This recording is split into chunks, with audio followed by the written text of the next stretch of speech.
तो आज चटपटे पकवान में आप लोगों से शेयर करूंगी बहुत ही स्पेशल एकदम फटाफट से बनने वाला गाजर मूली हरी मिर्च और नींबू का मज़ेदार सा अचार, जिसको आप बनाएंगे मिनटों में और इतना टेस्टी बनता है कि आप हमेशा इसी अचार को ऐसे ही बनाना पसंद करेंगे।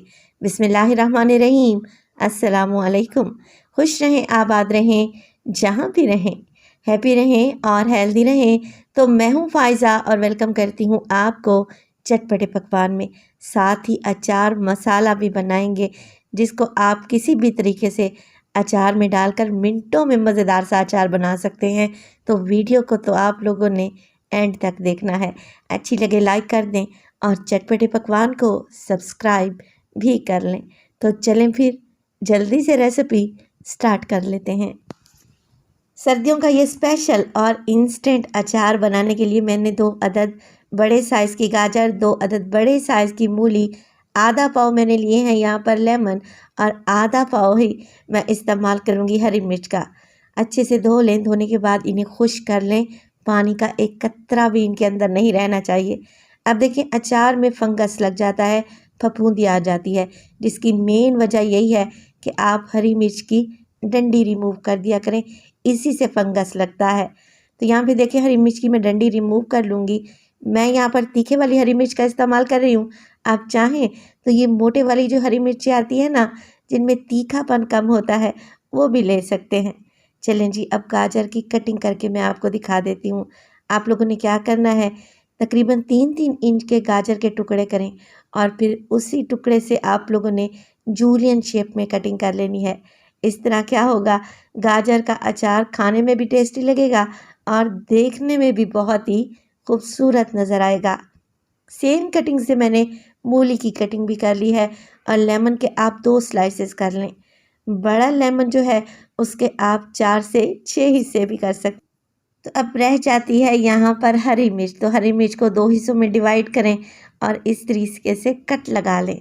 अगर हाथों पे जलन महसूस कर रहे हैं ना, तो फिर थोड़ा सा सरसों का तेल लगा लिया करें, हाथों में जलन नहीं होगी। चलें जी, सब्जियों की कटिंग हो चुकी है, अचार का मसाला बनाना स्टार्ट कर देते हैं। तो अचार मसाला बनाने के लिए सबसे पहले तो फ्राइंग पैन में डालूंगी अचार का मेन इंग्रेडिएंट। मैं इस्तेमाल करूंगी 1 टेबलस्पून राई दाना, या जिसे सरसों के बीज भी कहते हैं। इसके अलावा हाफ टी स्पून डाल दें इसमें काली मिर्च के दाने, तकरीबन 15 से 20 दाने ही लिए हैं मैंने। 1.5 टेबलस्पून इस्तेमाल करेंगे साबित धनिया।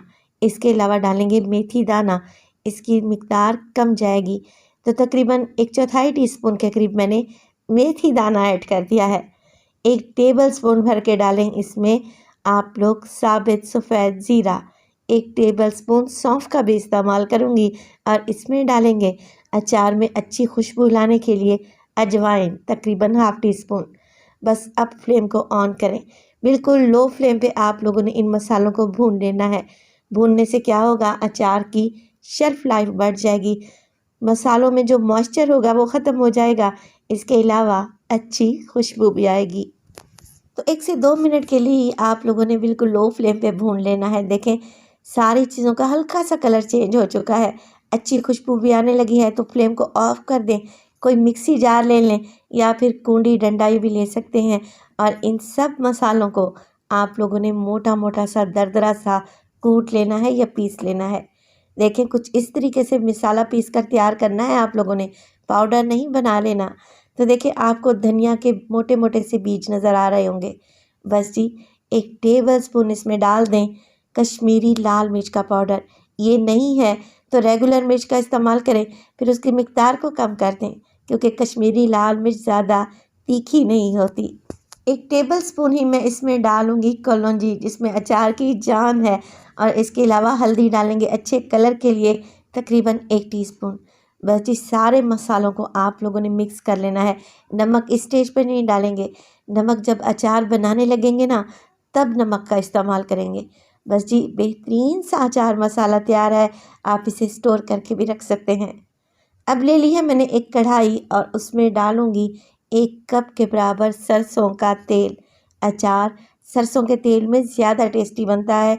नहीं है आप लोगों के पास तो आप लोग कुकिंग ऑयल का भी इस्तेमाल कर सकते हैं। अब सरसों के तेल को अच्छा खूब गरम करें। जैसे इसमें धुआं उठने लगे ना, फ्लेम को ऑफ कर दें और अचार के इस तेल को ठंडा होने के लिए रख दें। जैसे ही तेल ठंडा होगा, आप इसमें डाल देंगे सारी सब्जियां। तेल को गरम करने से तेल में जो हीट होती है वो ख़त्म हो जाएगी इंशाअल्लाह ताला। यहाँ पर सब्जियों को फ्राई करेंगे।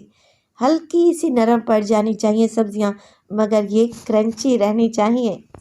तो बस 2 से 3 मिनट लगाकर मैं सब्जियों को फ्राई करूँगी मीडियम टू लो फ्लेम पे। ये इतना टेस्टी, झटपट और इंस्टेंट अचार है कि आप इसे दाल चावल के साथ खाएं या फिर पराठे के साथ या फिर सादा रोटी के साथ। बड़ा ही टेस्टी लगता है। फ्रिज में रखें, आप इसे 1 से 2 माह के लिए इस्तेमाल करें, बिल्कुल भी ख़राब नहीं होगा। देखिए, सब्जियों को हल्का सा फ्राई करने के बाद मैंने सारे मसाले डाल दिए जो कि अभी अचार वाले बना कर रखे हुए थे। साथ ही 1.5 टेबल स्पून मैं इसमें डालूंगी नमक, क्योंकि अचार में नमक की मिकदार ज़्यादा डलती है। अच्छे तरीके से मिक्स कर लेंगे सब चीज़ों को। माशाल्लाह से आप अचार की रंगत देखें, कलर चेक करें, कितना टेस्टी लग रहा है कि अभी निकालें और अभी खा लें।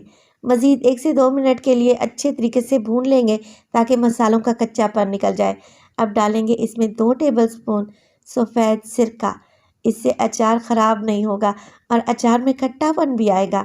तो 2 टेबल स्पून डाल दें, अच्छे तरीके से मिक्सिंग कर लें और अचार को उतार कर इसे ठंडा होने दें।